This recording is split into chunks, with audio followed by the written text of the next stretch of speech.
세상의 모든 축구 이야기 풋볼 살롱입니다. 오늘은 축구 승무패 9회차 K리그 라리가 14경기 현미경 분석 및 최종픽 공유로 인사를 드립니다. 현미경 분석에 들어가기에 앞서 잠깐 공지사항 하나를 말씀을 드리면 제주와 전북의 경기가 내일 토요일 2시에 킥오프가 됩니다. 그렇기 때문에 토토 발매 시간이 낮 1시 50분까지라는 점을 체크를 해 두시기 바랍니다. 미리미리 현미경 분석을 오늘 저녁 중으로 시청을 하신 뒤에 내일 아침까지 빠르게 최종픽을 갈무리하셔서 늦지 않게 구매를 하시기 바랍니다. 풋볼살롱의 모든 축구 승무패 프로토 컨텐츠는 구독자 여러분들의 유튜브 채널 구독과 동영상 시청으로 제작이 되고 있습니다. 시청하시기에 앞서 구독과 좋아요 버튼을 눌러주시면 풋볼살롱 채널에 크나큰 도움이 됩니다. 최근에 풋볼살롱 멤버십으로 많은 분들이 합류를 하고 계신데 멤버십 혜택 중 하나인 네이버 전용 멤버십 카페를 통해서 많은 분들께서 축구 승무패 뿐만 아니라 프로토 관련 다양한 정보와 픽을 공유하시고 계십니다. 이 네이버 멤버십 카페에서 활동을 하시는 멤버십 회원분들 중에 풋볼살롱보다도 프로토 경력이 화려한 분들이 많이 계시기 때문에 승무패 뿐만 아니라 프로토 관련 다양한 정보와 픽을 교류를 하실 수 있기 때문에 관심이 있으신 분들은 지금 화면 위로 올라가는 링크를 클릭하셔서 멤버십 관련 다양한 혜택을 살펴보신 뒤에 풋볼살롱 멤버십으로 합류를 하시면 되겠습니다. 축구 승무패 9회차 현미경 분석 1부 첫 번째 경기는 제주와 전북의 매치입니다. 저는 제주의 단통 패 전북 사이드로 가보도록 하겠습니다. 풋볼살롱의 9회차 최종픽 같은 경우에는 온라인 한도 내에서 48,000원 풀 베팅을 해보았고 이 최대한 분석 내용에 근거를 하셔서 나만의 픽을 구성하시기 바랍니다. 풋볼살롱의 현미경 분석 같은 경우에는 단순한 데이터 제시뿐만 아니라 그 데이터를 바탕으로 한 다양한 전술적인 상성을 분석을 해드리기 때문에 최대한 제가 살롱 코멘트에서 언급을 해드리는 분석 내용을 집중하셔서 나만의 픽에 쏙쏙 골라가시기 바랍니다. 그대로 따라가실 경우에는 적중 확률이 굉장히 떨어지기 때문에 제가 최종 픽뿐만 아니라 이변이 나올 것 같은 경기들은 투폴 추천이나 독식픽 추천으로 따로 추천을 드리기 때문에 자신의 취향껏 픽을 구성을 하시기 바랍니다. 이 제주 같은 경우가 직전 성남 원정에서 0대0 무승부에 그쳤습니다. 캡틴 이창민이 전북 상대로 3골로 강한 면모가 있는데 이 제주 같은 경우가 용병 자와다 선수가 성남전에 교체로 투입이 돼서 잠깐 활약을 했는데 장신 192cm라고 합니다. 이 장신 공격수이지만 발밑 기술이 좋다는 평가가 있고 제주 같은 경우에는 공격 카드인 진서국 선수가 성남전에서 퇴장을 당했기 때문에 전북전에 나설 수가 없습니다. 이 제주는 용병 제르스와 켄자바예프 선수가 훈련은 소화를 하고 있다고 합니다. 전북전에 출전 가능성이 조금 있기 때문에 후반전 역습 한 방을 노리는 제주가 제르스와 켄자바예프를 앞세워서 전북의 덜미를 잡을 수 있을지 없을지 지켜봐야 하는 것도 관전 포인트라고 할 수 있겠습니다. 제주의 홈구장에서 펼쳐지기 때문에 관중 5,000명을 기준으로 예매가 진행이 되고 있다고 합니다. 전북 같은 경우에는 직전 서울과의 홈경기에서 2대0 승리를 거뒀습니다. 후반에 일류첸코 선수가 투입이 되면서 경기 양상을 완전히 뒤바꿔 놨고 전북 초반에 김승대가 투입이 됐는데 이 김승대 선수가 공격 포인트는 없었지만 특유의 왕성한 움직임으로 공간을 창출해 주면서 공격 상황에서 굉장히 중요한 역할을 했습니다. 지금 쿠니모토 선수가 부상으로 빠져있는 전북인데 이승기 선수는 지금 출전이 가능할 수도 있다고 합니다. 이 전북이 서울전에서 한교원 선수가 경미한 부상을 당해서 이번 제주 원정에는 동행을 할 수 없다고 합니다.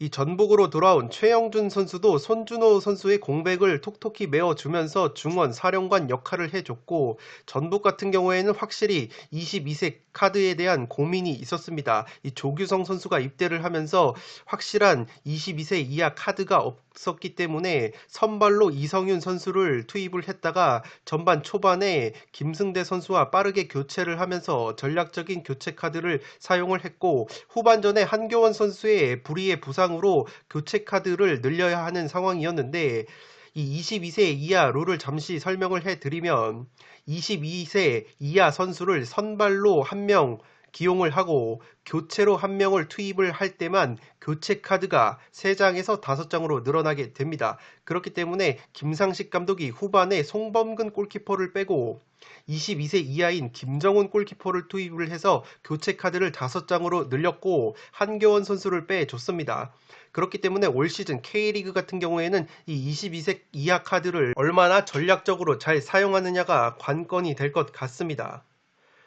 살롱 코멘트에서 정리를 해드리면 직전 성남전에서 0대0 무승부에 그친 제주입니다. 물론 악천후와 퇴장 변수가 있었지만 이 겉도는 느낌이 강했습니다. 확실히 2부 리그 같은 경우에는 전력이 떨어지다 보니까 제주가 공수에서 주도하고 압도하는 모습을 보여줬는데 이 1부 리그는 성남만 하더라도 만만치 않은 모습을 보여줬습니다. 그렇기 때문에 이 제주가 올 시즌 하위 스플릿에 정착할 가능성이 조금 높아 보이고 반면 전북 같은 경우에는 서울을 상대로 전반전에 고전을 했는데 그래도 후반전에 일류첸코와 바로우 같은 용병들이 투입이 되면서 2대0 승리를 이끌어냈습니다. 확실히 이 송범근 골키퍼와 중앙수비수 홍정호가 버티고 있는 코어 수비 라인의 안정감이 좋았고 일류첸코가 합류한 용병 공격 라인이 막강한 화력을 보여줬습니다.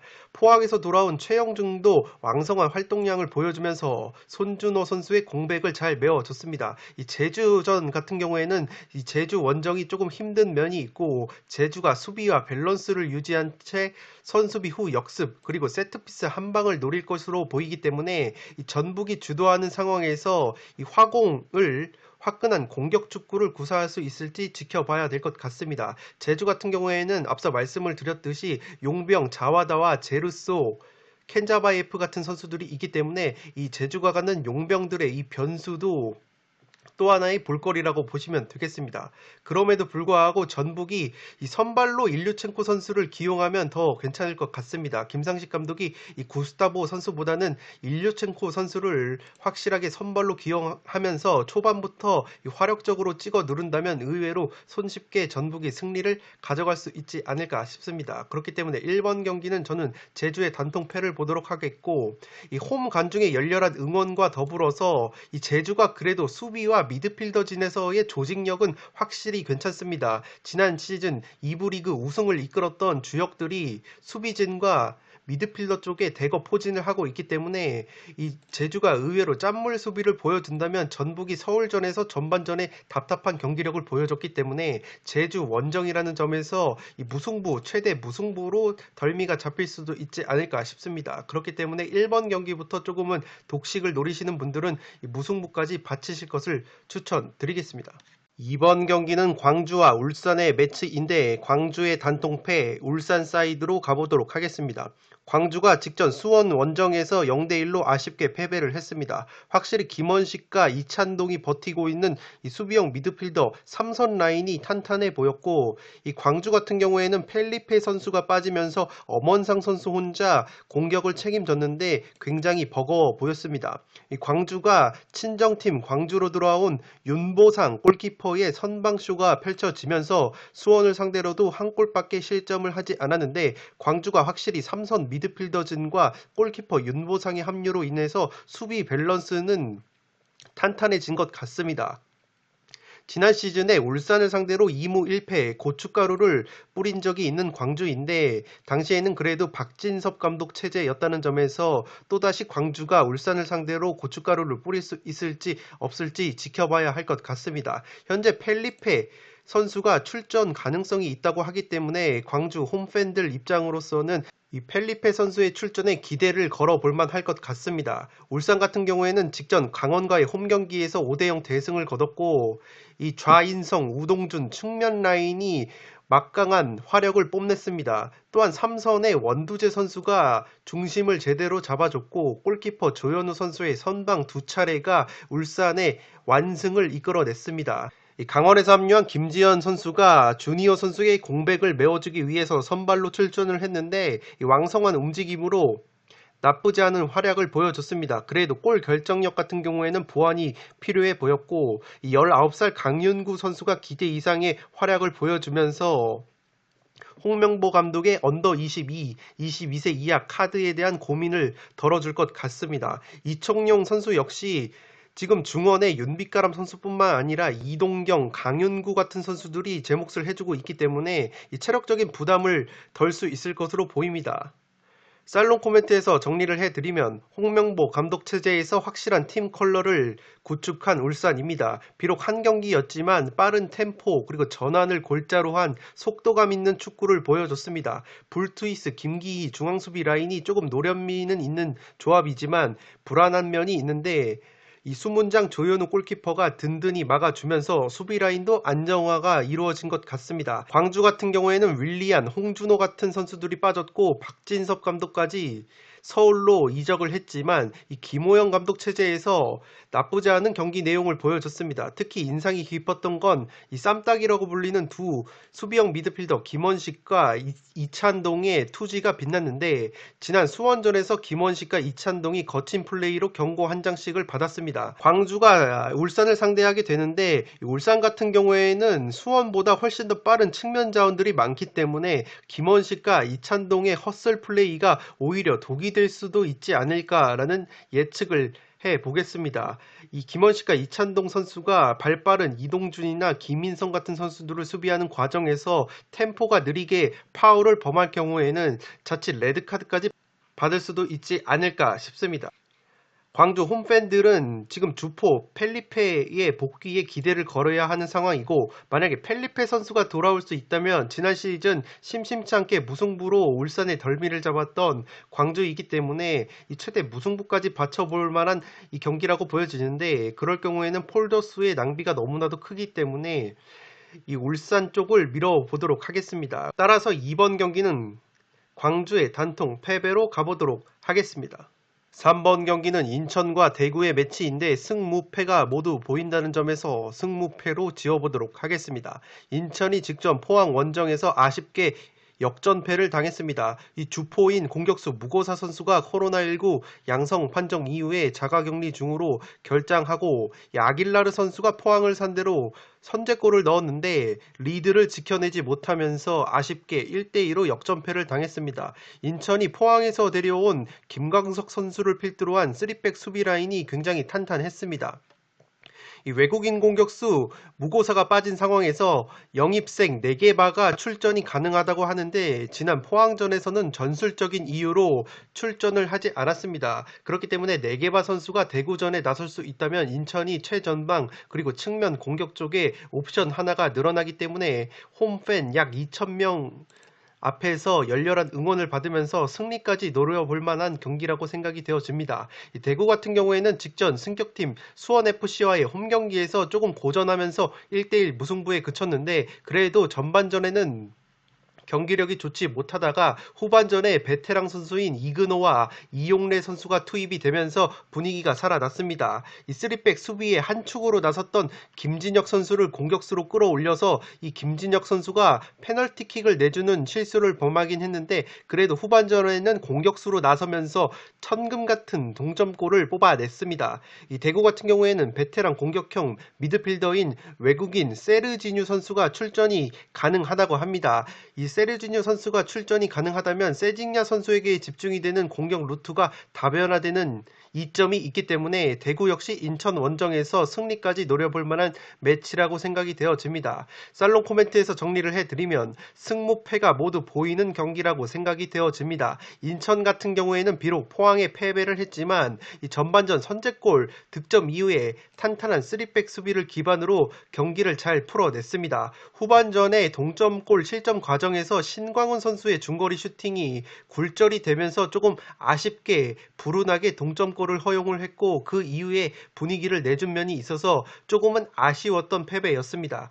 대구 같은 경우에는 승격팀 수원FC를 상대로 전반전에 고전을 했습니다. 부상으로 빠진 에드가와 이적을 한 대한 선수의 공백이 느껴졌는데 세징야 선수 혼자서 독박 공격을 진행하는 대구의 전형적인 흐름이 나왔습니다. 그러나 후반전에 이근호와 이용래라는 베테랑 선수들이 투입이 되면서 분위기 반전에 성공을 했고 김진혁을 최전방으로 끌어올리면서 분위기 반전에 성공을 했습니다. 이병근 감독 대행이 이번에도 인천을 상대로 김진혁 김진영을 오히려 공격수로 기용을 한다면 이 세징야 선수의 활동 반경과 움직임이 한층 더 자유로워질 수 있기 때문에 오히려 김진영을 수비수보다는 공격수로 기용하는 것이 나아 보입니다.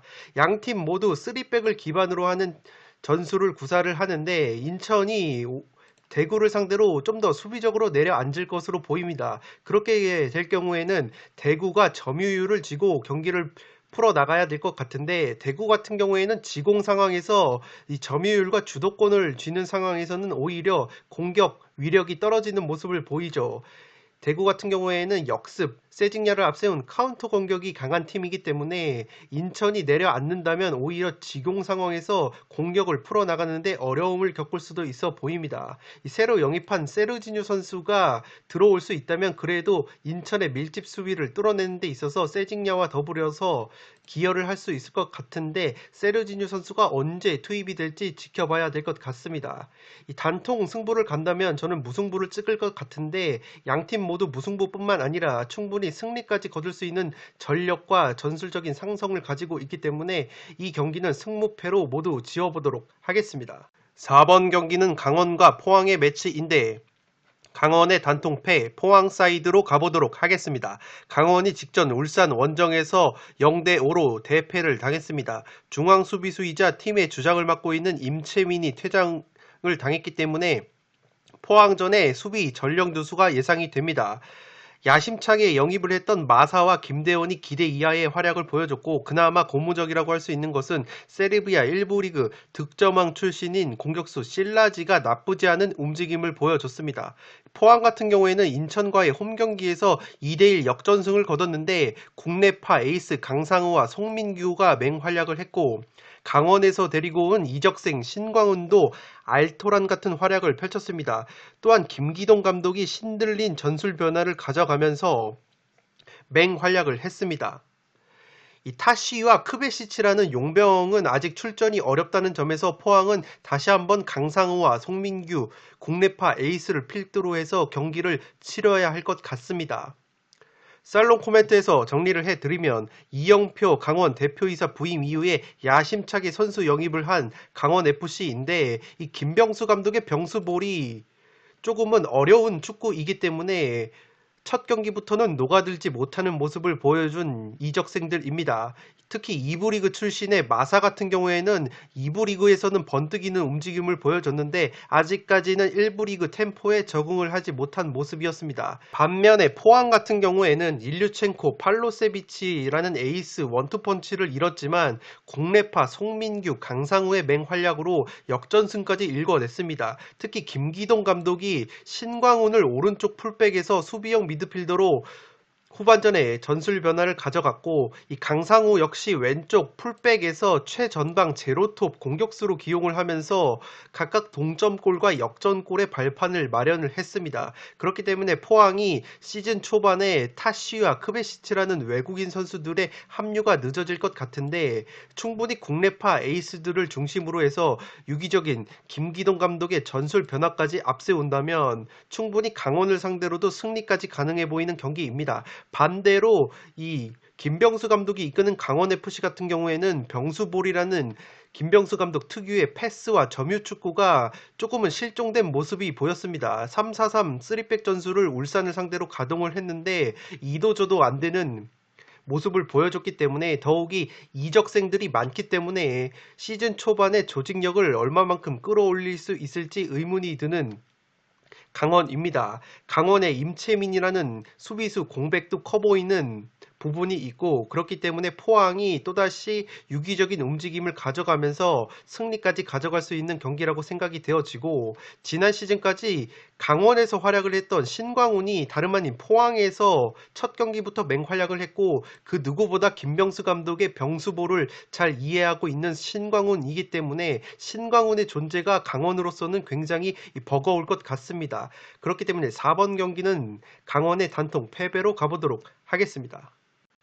5번 경기는 오랜만에 스페인 라리가 경기입니다. 바야돌리드와 헤타페의 경기인데 단통 무승부로 가보도록 하겠습니다. 바야돌리드는 직전 셀타비고 원정에서 다 잡았던 승리를 놓쳤습니다. 1대0으로 이기고 있다가 후반 막판에 동점골을 허용하면서 무승부에 그쳤는데 최근의 경기력 자체는 살아나고 있습니다.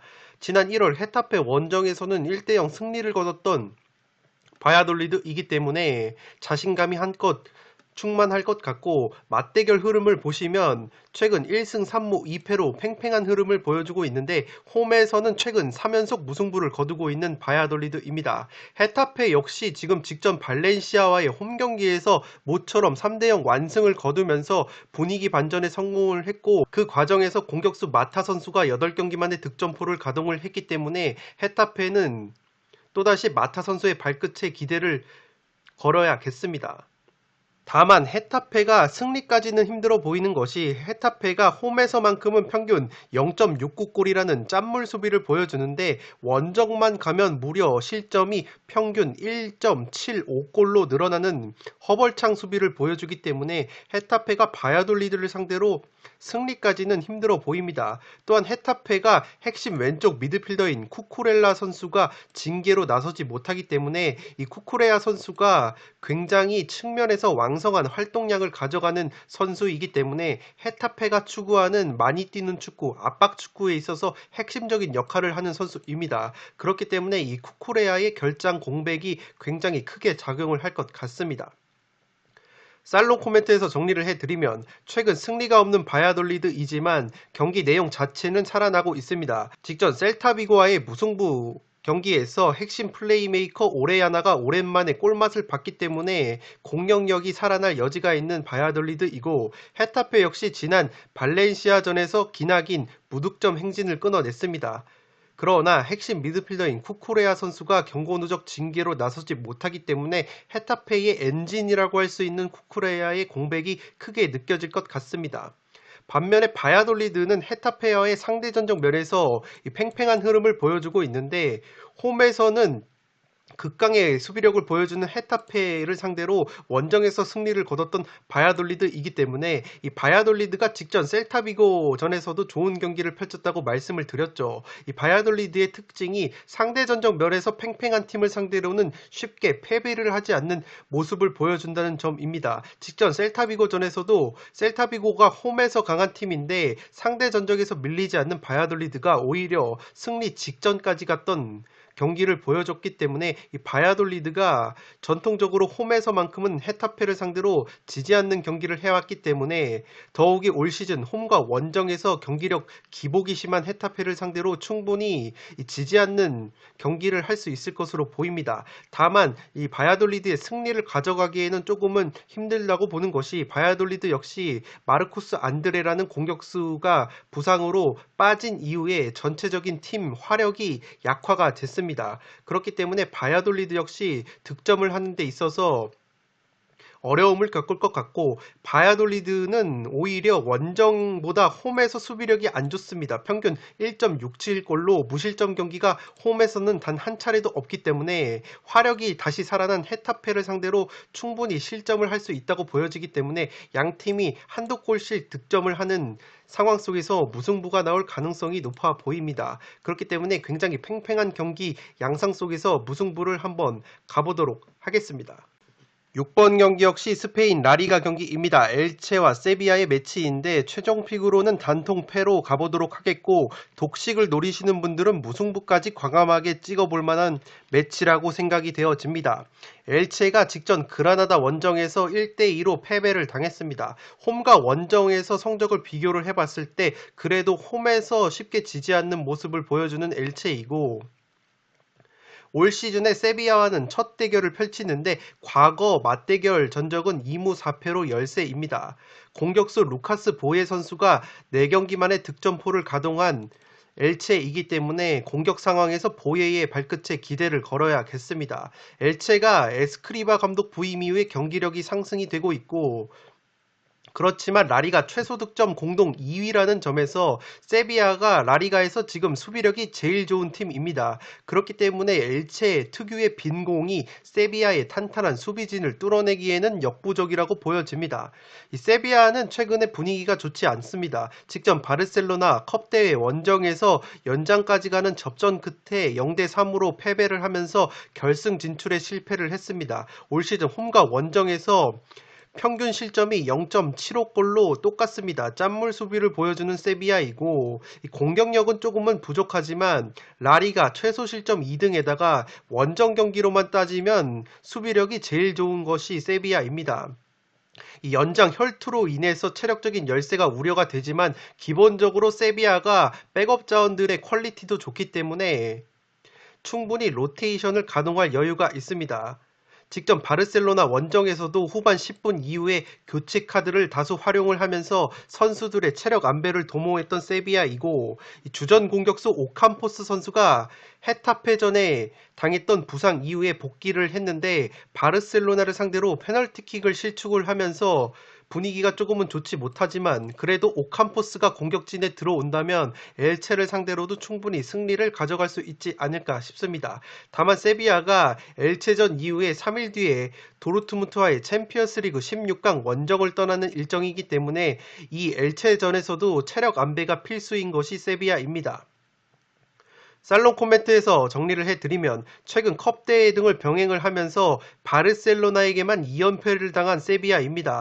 직전 컵대회 원정에서는 연장 혈투까지 가는 접전을 펼쳤기 때문에 체력적인 열세가 우려가 됩니다. 물론 세비야가 앞서 말씀을 드렸던 것처럼 교체 자원이 풍부하기 때문에 체력 누수가 최소화가 되겠지만 엘체전 이후에 3일 뒤에 도르트문트 원정을 떠나야 하는 일정이기 때문에 체력 안배가 꼭 필요해 보이는 경기입니다. 바르셀로나를 상대로는 세비야가 점유율을 의도적으로 내줬지만 세비야 역시 바르셀로나 다음으로 라리가에서 평균 점유율이 높은 팀입니다. 따라서 강등권인 엘체를 상대로는 자신들이 잘하는 점유 축구를 구사할 것으로 보이고 세비야의 공격수 오캄포스가 부상에서 돌아왔기 때문에 공격 카드가 한 장 늘어났습니다. 또한 아탈란타 출신의 플레이메이커 파푸 고메스가 세비야에서 활약을 하고 있는데 이 파푸 고메스 같은 유형의 플레이메이커가 엘체 같은 수비를 탄탄히 하는 팀을 상대로 수비 블록을 깨 부수는데 일가견이 있는 선수이기 때문에 이 파푸 고메스 선수가 활약할 여지가 충분할 것 같습니다. 다만 제가 독식픽으로 추천을 무승부를 드렸었는데 최근에 엘체가 구단 레전드 출신인 에스크리바 감독 체제에서 경기력과 수비력이 조금은 살아나고 있습니다. 그렇기 때문에 세비야가 체력적인 열세와 다음 일정이 도르트문트와의 챔피언스 리그라는 점에서 엘체전에 힘을 빼고 나올 가능성이 있고 그렇기 때문에 최대치로 무승부를 잡아볼 만하지 않을까 싶습니다. 다만 제가 무승부를 추천을 드리는 이유는 앞서 말씀을 드렸듯이 엘체가 라리가에서 득점력이 최하위권인데 세비야는 반대로 수비력이 최상위권 팀입니다. 그렇기 때문에 이 엘체 특유의 빈공이 세비야의 수비를 뚫어내기에는 한계가 있어 보이고 무승부가 나온다면 0대0 스코어가 그려지는 매치업입니다. 따라서 6번 경기는 엘체의 단통패로 가보도록 하겠고 독식픽을 과감히 노리신다면 무승부까지 바치실 것을 추천드리겠습니다. 승무패 9회차 현미경 분석 1부 마지막 경기는 카디스와 에이바르의 매치인데 과감하게 승패 투폴로 갈라보도록 하겠습니다. 이 라리가에서 최근에 분위기가 가장 안 좋은 두 팀의 맞대결이라는 점에서 무승부가 그려지는 매치라고 볼 수 있는데 승패로 갈라보고 싶은 이유는 어쨌든 두 팀이 카디스의 경우에는 라리가 2무 5패 하락세이고 에이바르 역시 지금 3무 5패 하락세이기 때문에 반드시 승리가 필요한 두 팀입니다. 특히 승점이 동일한 상황이고 강등권과도 승점 차이가 나지 않기 때문에 승점 1점으로는 만족할 수가 없는 서로의 맞대결입니다. 카디스 같은 경우에는 홈과 원정을 비교해 봤을 때 오히려 원정에서 더 좋은 성적을 보여주고 있고 지난 10월 에이바르 원정에서는 2대0 승리를 거뒀던 카디스이기 때문에 에이바르를 상대로도 충분히 자신감이 충만할 것 같습니다. 이 카디스가 역습 공격에 강점이 있는데 에이바르는 역습 수비에 약점이 있습니다. 에이바르 같은 경우에는 카디스가 원정에서 더 좋다고 말씀을 드렸는데 에이바르 역시 원정에서 더 좋은 성적을 보여주고 있습니다. 홈에서는 1승밖에 거두지 못했는데 원정에서만큼은 3승 4무 5패로 승점을 원정에서 쓸어담고 있는 에이바르입니다. 에이바르는 주포인 키케 가르시아 선수가 2경기째 무득점에 빠져 있고 에이바르는 세트피스 공격에 강점이 있는데 카디스는 세트피스 실점이 상당히 많습니다. 홈보다 원정에서 공격력이 상승한다는 점에서 에이바르 역시 충분히 카디스에게 지난 1차전 맞대결에서 패배를 거두긴 했지만 원정 깡패다운 모습을 보여주면서 충분히 카디스를 상대로 승리를 노릴 것으로 보입니다. 살롱 코멘트에서 정리를 해드리면 양팀이 서로를 무너뜨릴 수 있는 무기가 하나씩 존재합니다. 압박 라인이 높은 에이바르를 상대로 카디스가 강점인 역습으로 공략할 여지가 있어 보이고 반대로 에이바르는 강점인 세트피스 공격으로 세트피스 수비가 약한 카디스를 공략할 여지가 있는 경기입니다. 지난 맞대결에서는 카디스가 역습이 통하면서 2대0 승리를 거뒀습니다. 그렇기에 에이바르 역시 카디스의 역습에 대비를 하고 나올 것으로 보이고 에이바르가 원정에서 훨씬 더 좋은 성적을 보여주고 있다는 점에서 충분히 카디스를 상대로 승리를 노릴 만한 경기라고 생각이 되어집니다. 양팀의 주포라고 볼 수 있는 네그레드와 키케 가르시아가 최근에 좋은 컨디션은 아니라는 점에서 무승부가 나올 수도 있어 보이지만 어느 한쪽을 택하기에 굉장히 애매한 매치입니다. 그래도 제가 승패로 갈라보고 싶은 이유는 양팀이 서로를 무너뜨릴 수 있는 무기가 하나씩 있다고 말씀을 드렸죠. 그렇기 때문에 양팀이 강등권 경쟁을 펼치고 있는 입장에서 승점 3점을 노린다면 적극적인 경기 운영을 펼칠 것이고 그 과정에서 분명히 선제골이 나올 것으로 보입니다. 이 선제골이 나온다면 그 선제골을 넣은 팀이 리드를 끝까지 유지하면서 승리를 가져갈 것 같습니다. 이 카디스와 에이바르가 역전의 명수 느낌이 나는 팀이 아니라 선제골을 넣으면 그 선제골을 지키는 느낌이 강한 팀들이라 양 팀의 약점을 공략할 수 있는 무기 한 방으로 선제골을 넣은 다음에 선제골을 실점한 팀이 동점골을 위해서 보다 적극적으로 나설 경우에는 약점이 부각이 되면서 오히려 추가골을 실점을 하면서 한쪽으로 기우는 매치가 나오지 않을까 싶습니다. 그러한 점에서 이 7번 경기는 과감하게 승패, 무승부를 배제하고 갈라보도록 하겠습니다. 네, 이것으로 승부패 9회차 1부 현미경 분석을 모두 마치도록 하겠습니다. 나머지 8번부터 14번 경기는 2부에서 빠르게 다뤄드리도록 하겠습니다. 이 1부만 보시고 2부는 보지 않으시는 분들이 간혹 계신데 2부까지 보셔야 완벽한 픽이 완성된다는 점을 참고를 해 주시기 바랍니다. 끝으로 영상이 도움이 되신 분들은 구독과 좋아요 버튼을 눌러주시면 풋볼 살롱 채널에 크나큰 도움이 됩니다. 구독 버튼 옆에 종 모양의 알림 설정을 해주시면 그 누구보다 빠르게 양질의 축구 승무패 프로토 컨텐츠를 만나보실 수 있습니다. 지금까지 풋볼 살롱이었습니다. 감사합니다.